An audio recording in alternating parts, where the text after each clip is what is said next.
رسول اکرم صلی اللہ علیہ وسلم نے سن 6 ہجری میں عمرے کا ارادہ کیا۔ مشرکین مکہ نے آپ کو راستے میں روکا تو صلح حدیبیہ ہوئی۔ صلح حدیبیہ میں یہ بات تحریر ہوئی 10 سال تک مسلمانوں اور مشرکین مکہ کے درمیان لڑائی نہیں ہوگی، کوئی جنگ نہیں ہوگی۔ اور پھر اس میں ایک شک یہ بھی تھی، جو قبیلے چاہیں مسلمانوں کے ساتھ مل جائیں اور جو چاہیں وہ مشرکین مکہ کے ساتھ مل جائیں، اور ان کا بھی وہی حکم ہوگا۔ چنانچہ بنو خزاعہ جو مکے کے پاس رہتے تھے، مسلمان تھے، وہ مسلمانوں سے مل گئے، اور بنو بکر جو مکے کے اندر کافر تھے وہ مشرکین مکہ سے مل گئے۔ اب 2 سال بعد سن 8 ہجری میں مکے کے کافروں نے بنو خزاعہ کے مسلمانوں پر رات کو حملہ کر کے 20 مسلمان شہید کر دیے۔ جب انہوں نے یہ کام کیا تو بڑے مشرکوں نے پہچان لیا کہ اب مسلمان ہمیں کسی صورت نہیں چھوڑیں گے۔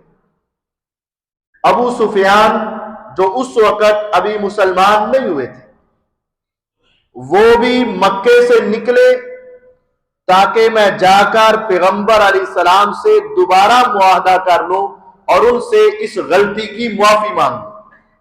لیکن اس کے جانے سے پہلے بنو خزاعہ کے لوگوں نے جا کر مدینہ میں حضور علیہ السلام کو بتا دیا کہ مشرکین نے اپنا معاہدہ توڑ دیا۔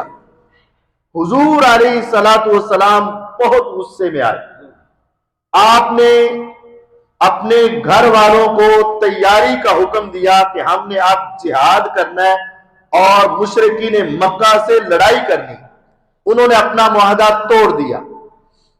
اتنے میں ابو سفیان رضی اللہ عنہ، اب وہ اللہ کی جنتوں کے مہمان ہیں، اس وقت وہ مسلمان نہیں تھے، وہ مدینہ میں تشریف لائے، حضور علیہ السلام سے ملے کہ آپ ہمیں پچھلی غلطی معاف کر دیں۔ آپ نے ان کو کوئی جواب نہیں دیا، نہ ہاں نہ نہ۔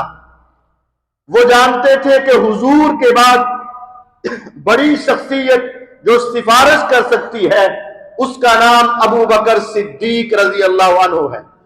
وہ ان کے پاس گئے کہ آپ ہماری سفارش کریں، پچھلی غلطی معاف، آئندہ ایسا نہیں ہوگا۔ انہوں نے کہا حضور کے سامنے ہم کچھ نہیں کہہ سکتے۔ وہ عمر ابن خطاب رضی اللہ عنہ کے پاس گئے، انہوں نے بڑا سخت جواب دیا کہ تم اللہ کی قسم تم اللہ کے دشمن ہو، ہمارے پاس اگر تلواریں ختم بھی ہو جائیں اور لوہے کی لاٹھیاں ہو ہم تب بھی تمہارے ساتھ جہاد کریں گے، اب تمہارے ساتھ کوئی نرمی نہیں ہوگی۔ وہ سیدنا علی المرتضی رضی اللہ عنہ کے پاس گئے، انہوں نے جواب دیا۔ سیدہ فاطمہ الزہرا رضی اللہ عنہ کے پاس گئے، انہوں نے بھی جواب دے دیا۔ تو وہ پریشان ہو کر واپس لوٹ گئے کہ اب ہماری خیر نہیں۔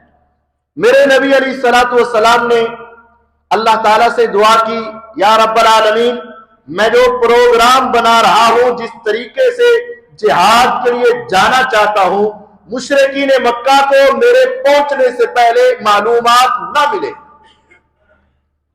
پیچھے مقصد کیا ہے؟ جنگ جیت جائے؟ نہیں، مقصد یہ ہے کہ اگر ان کو بھی پتا چل گیا کہ محمد صلی اللہ علیہ وسلم آ رہے ہیں، وہ تیاری کریں گے، لڑائی ہوگی، قتل و غارت زیادہ ہوگی، بندے زیادہ مر جائیں گے، اور اگر ہم ایک دم سے جائیں گے اور ان کو پتا نہیں ہوگا تو پھر لڑائی نہیں ہوگی، وہ جلدی ہی صلح کرنے کے لیے تیار ہو جائیں گے اور قتل و غارت کم ہوگی۔ چنانچہ آپ نے دعا کی، اللہ رب العزت نے قبول کی۔ لیکن ایک صحابی، اور یہ بات بڑی یہاں سے قابل غور ہے، ایک صحابی حاطب بن ابی بلتعہ رضی اللہ تعالی عنہ مدینے میں تھے، ان کے دل میں خیال آیا، انہوں نے سوچا، اسے بند کر دو، انہوں نے سوچا کہ حضور علیہ السلام اچانک مسلمانوں پر کو لے کر اگر کافروں پر حملہ کرے تو پھر وہاں جتنے کافر ہوں گے سب مارے جائیں گے، اور میری بیوی میرے بچے وہاں ہیں، ان کو سنبھالنے والا کوئی نہیں ہوگا۔ انہوں نے ایک خط میں لکھ کر ایک عورت کو یہ پیغام دیا کہ اے مشرکین مکہ، تم تیاری کرو، مسلمان تمہارے اوپر حملے کے لیے آ رہے ہیں۔ جس چیز کو حضور علیہ السلام اپنے اعتبار سے چھپانا چاہتے تھے، انہوں نے اپنے حساب سے اسی کی خبر مشرکین مکہ کی طرف بھیج دی۔ لیکن آپ نے اللہ تعالیٰ سے دعا کی تھی، اللہ رب العزت نے وحی کے ذریعے حضور علیہ السلام کو بتا دیا کہ یہ آپ کی خبر وہاں پہنچنے جا رہی ہے۔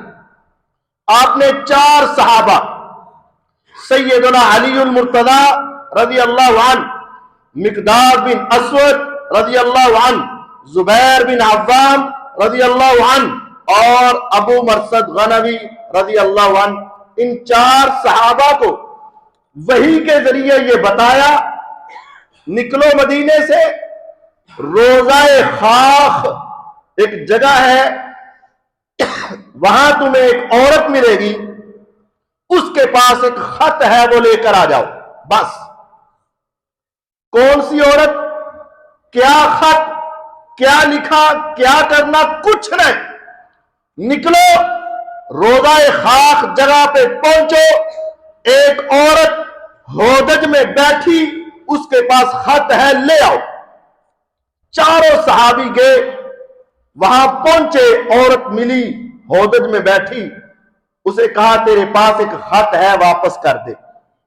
اس نے سیدھا انکار کر دیا، میرے پاس خط نہیں، کاغذ نہیں، مجھے پتہ ہی نہیں۔ اب چاروں صحابہ نے باری باری ان کی تلاشی لی، سارا سامان، ہودج، ہر شے چیک کر لی، نہیں ملی۔ اب آپس میں مشورہ کرنے لگے، حضور غلط نہیں کہہ سکتے اور ہمیں مل نہیں رہا۔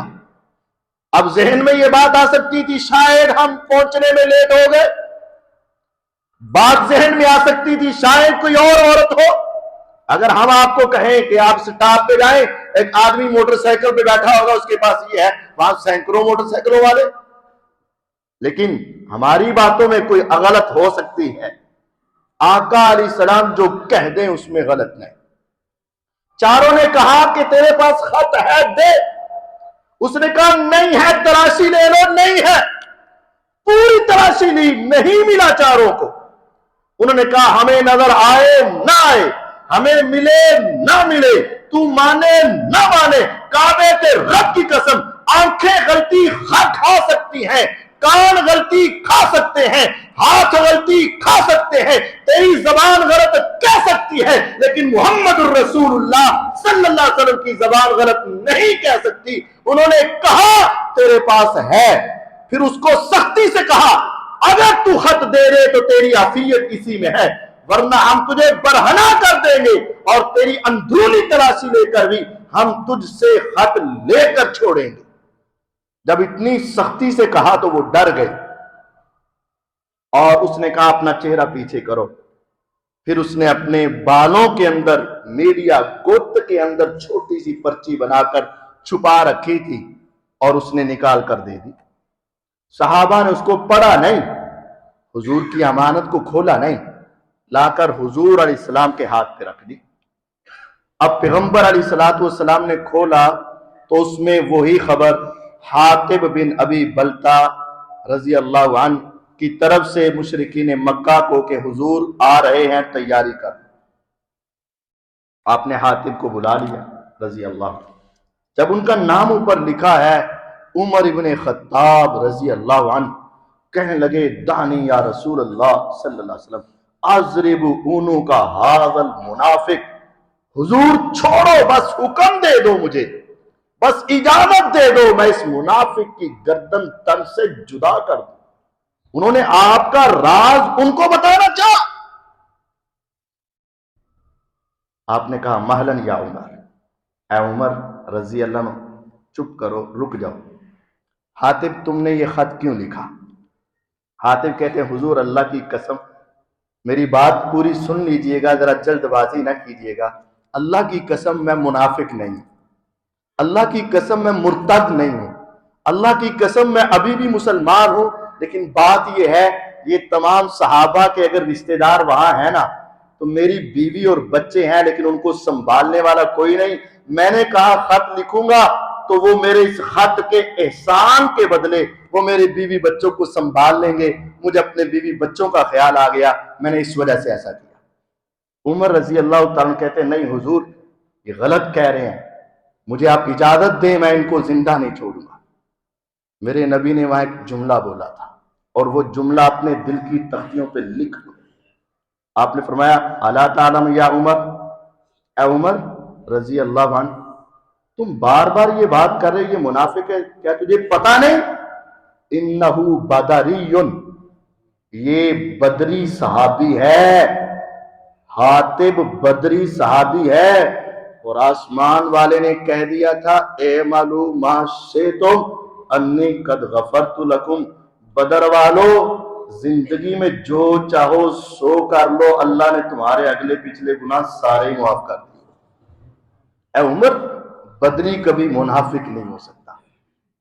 عمر رضی اللہ عنہ نے جب یہ بات سنی فبکا بکان شدیدہ، بہت زیادہ رونا شروع ہو گئے کہ میں ان کو منافق سمجھ رہا تھا، لیکن آسمان والے رب نے ان کے دلوں کو چیک کر کے پہلے ہی ان کے ایمان کے سرٹیفکیٹ عطا کر دیے۔ آج بھی بعض لوگ صحابہ کے بارے میں زبان درازی کرتے ہیں، یہاں سے یہ مسئلہ سمجھ لو صحابی معصوم نہیں، صحابہ سے غلطی ممکن ہے، خطا ہو سکتی ہے، کمی ہو سکتی ہے، کوتاہی ہو سکتی ہے، لیکن آسمان والے رب نے ان کے گناہوں کو معاف کر دیا ہوا ہے۔ اب کسی کے لیے اجازت نہیں ہے کہ صحابہ کی غلطی کو پکڑ کے ان کے بارے میں زبان کھولے یا زبان سے کوئی کلمات کہے۔ جب آسمان والے رب نے ان کو معاف کر دیا ہے تو ہمیں بھی آسمان والے رب کے فیصلے پہ راضی رہنا پڑے گا۔ عمر رضی اللہ عنہ جیسی شخصیت یہ بات سن کے بہت روئے، لیکن حضور نے کہا اے حاتب اللہ نے تمہیں پہلے ہی معاف کر دیا ہوا ہے، غلطی بڑی تھی، صحابی سے خطا ممکن ہے، غلطی ہو جاتی، انسان تھے وہ، لیکن آسمان والے رب نے ان کو پہلے ہی معاف کر دیا ہوا ہے۔ حضور علیہ السلام نے پھر تیاری کی اور لشکر 10,000 صحابہ کو لے کر آپ مکے کی طرف روانہ ہوئے تو سب سے پہلے آپ کو آپ کے چچا عباس رضی اللہ عنہ راستے میں ملے۔ وہ مسلمان ہو کر ہجرت کر کے مدینے کی طرف آ رہے تھے بیوی بچوں کے سمیت، حضور علیہ السلام کو راستے میں ملے، میرے آقا کے سگے چچا، گویا کہ والد کی جگہ پر والد ہی سمجھے، میرے آقا علیہ السلام راستے میں مل کر بہت خوش ہوئے کہ میرا چچا اسلام قبول کر کے جہنم سے بچ کر جنت کا مالک بن چکا ہے۔ میرے آقا کو بڑی خوشی ہوئی۔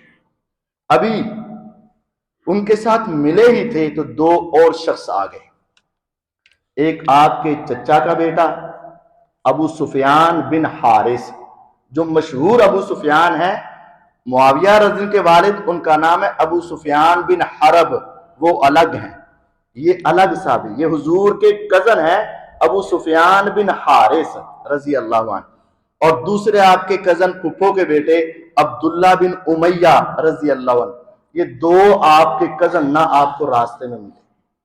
انہوں نے مکے میں میرے آقا کو بڑی تکلیفیں دی تھی، حضور علیہ السلام کو ملے، میرے آقا نے ان سے بات ہی نہیں کی۔ سیدہ ام سلمہ رضی اللہ عنہ حضور کی بیوی، انہوں نے دیکھا، کہا حضور دور دراز کے لوگ آ کے کلمہ پڑھ کے جنت میں چلے جائیں اور آپ کے چچا اور پھپھو کے بیٹے جنت میں نہ جائیں، آپ ان کو معاف کر دیں، آپ ان کو معاف کر دیں۔ یعنی مومنوں کے دل اتنے نرم تھے۔ اور پھر وہ ملے حضرت علی رضی اللہ عنہ کو، علی رضی اللہ عنہ نے کہا کہ جاؤ حضور کے سامنے جا کر وہی جملے بولو جو یوسف علیہ السلام کے سامنے جا کر ان کے بھائیوں نے بولے تھے، جنہوں نے اٹھا کر کنویں میں پھینکا تھا نا. جب بھائی سامنے گئے تھے تو کہا تھا تاللہ لقد آثرک اللہ علینا وان کنا لخاطئین. جب سارے یوسف علیہ السلام کے بھائی ان کے سامنے دربار میں پہنچے، انہوں نے کہا اللہ کی قسم ہم سے غلطی ہوئی، ہم نے تجھے نیچے گرانا چاہا، آسمان والے نے تجھے اوپر کر دیا، اور یہی جملے جا کر تم بولو. اور مجھے یقین ہے کہ جب تم یہ بولو گے نا تو میرے آقا بھی پھر یوسف علیہ السلام والا جواب ہی دیں گے، لا تثریب علیکم اليوم، جاؤ آج میں نے تمہیں بھی معاف فرما دیا ہے. جو یوسف علیہ السلام نے اپنے بھائیوں کے ساتھ کیا تم بھی ذرا اس طرح جا کے کرو نا. وہ دونوں آپ کے کزن حضور علیہ السلام کے پاس گئے اور جا کر کہا تاللہ لقد آثرک اللہ علینا وان کنا لخاطئین، اے ہمارے کزن، مکے میں ہم نے آپ کو بڑا ستایا، بڑا غم پہنچایا، بڑی تکلیفیں پہنچائیں، بہت تنگ کیا، لیکن اللہ کی قسم آسمان والے رب نے آپ کو بڑا بلند کر دیا، آپ ہمیں معاف کر دیں. میرے آقا فوراً اگلی آیت پڑھ کے کہنے لگے لا تثریب علیکم اليوم یغفر اللہ لکم وہو ارحم الراحمین، جاؤ آج میں نے تمہیں بھی معاف کر دیا ہے، آج تمہارے اوپر کوئی سرزنش نہیں، اللہ بھی تمہیں معاف فرما دے، وہ تو ارحم الراحمین ہے. یہ مسلمان ہوئے اور ایسے عظیم مسلمان ہوئے. پھر وہ کہنے لگے حضور پہلے ہم نے آپ کو بڑا ستایا، سب سے زیادہ ستانے والوں میں ہمارا نام تھا. فرمایا جاؤ میں نے تجھے معاف کر دیا. ابو سفیان پھر آپ کے اتنے بڑے محبت کرنے والے بن گئے، کہتے ہیں اللہ کی قسم اگر کوئی مجھے پوچھے نا حضور کے چہرے کی صفات کو بتاؤ تو اللہ کی قسم میں بتا نہیں سکتا. پوچھنے والوں نے پوچھا تم بتا کیوں نہیں سکتے، کیا تو نے حضور کے چہرے کو نہیں دیکھا؟ کہا جب سے مسلمان ہوا ندامت اتنی تھی، شرمندگی اتنی تھی، ساری زندگی حضور کے چہرے کی طرف نظر اٹھا کے میں نے دیکھا ہی نہیں تھا. میں نے کبھی حضور کو ندامت کی وجہ سے، اور جب فوت ہونے لگے گھر والے رونے لگے تو کہا میرے اوپر مت رونا، اسلام سے پہلے کے گناہ میرے آقا نے کہا تھا اللہ نے معاف کر دیے، اور اسلام لانے کے بعد میں نے ایک بھی گناہ جان بوجھ کے کیا ہی نہیں. اللہ اکبر. ایسی عظیم ہستیاں یہ مسلمان ہوئے.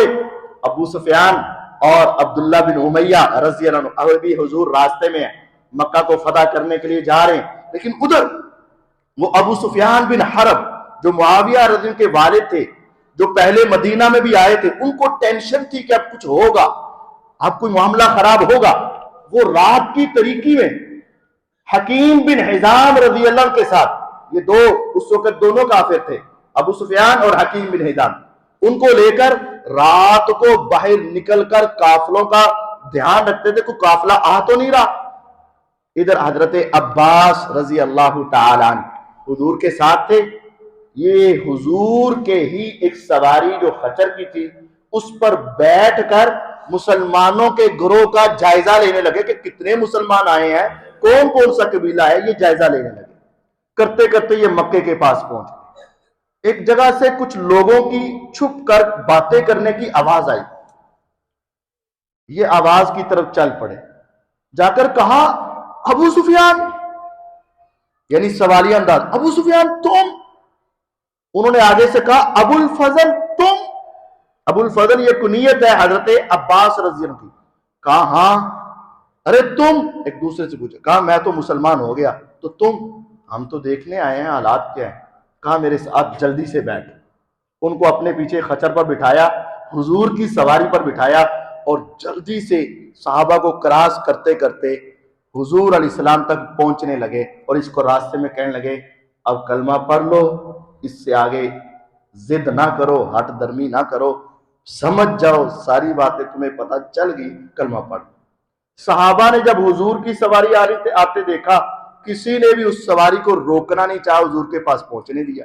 لیکن عمر ابن خطاب رضی اللہ عنہ اب سواری کو دیکھنے لگے کہ عباس ہیں اور پیچھے کون ہے، اور یہ نئے نئے مسلمان ہیں، تو خطرہ بھی لاحق ہوا کہ کوئی کام خراب نہ ہو. تو وہ حضور کی حفاظت کے لیے دوڑے ہوئے آئے اور پچھلے والے شخص کو پکڑ لیا جس کا نام تھا ابو سفیان رضی اللہ عنہ. کہا اللہ کے دشمن تم؟ اس وقت تو مسلمان نہیں تھے. حضرت عباس رضی اللہ عنہ جلدی سے ان سے چھڑا کر حضور کے سامنے لا کر بٹھا دیا. حضور علیہ الصلوۃ والسلام نے پوچھا اے ابو سفیان کدھر؟ فرمایا میں تو دیکھنے آیا تھا. عباس رضی اللہ عنہ کہتے ہیں حضور ان کا کلمہ قبول فرما لے. ابو سفیان کہتے ہیں اللہ کے نبی علیہ الصلوۃ والسلام کہتے ہیں اے عباس رضی اللہ عنہ آپ ان کو لے جاؤ، صبح لے کر آنا ان کو میرے پاس. پھر آپ نے اللہ سے دعائیں بھی کی اور صبح لے کر آئے تو آپ نے کہا اے ابو سفیان کیا ابھی وقت نہیں آیا کہ تم اللہ کی توحید کو مان لو اور اپنے بتوں کو چھوڑ دو؟ کہا یہ بات تو سمجھ آ گئی ہے، کیونکہ اگر ہمارے بت ہمارے کام آنے ہوتے تو آج ہمارا یہ حشر نہ ہوتا. یہ اس بات کا یقین ہو چکا ہے کہ آپ کا رب ایک رب ہی سچا رب ہے، ہمارے بت کسی کام آنے والے نہیں. پھر کہا کیا یہ وقت نہیں آ چکا کہ تم میری رسالت کا بھی اقرار کر لے؟ کہا وقت تو آ چکا ہے. پھر میرے آقا نے ان کو کلمہ پڑھایا اور وہ کلمہ پڑھ کے مسلمان ہو گئے. اس موقع پر ابو سفیان رضی اللہ عنہ مسلمان ہوئے. اب ان کا اسلام عظیم اسلام بن گیا.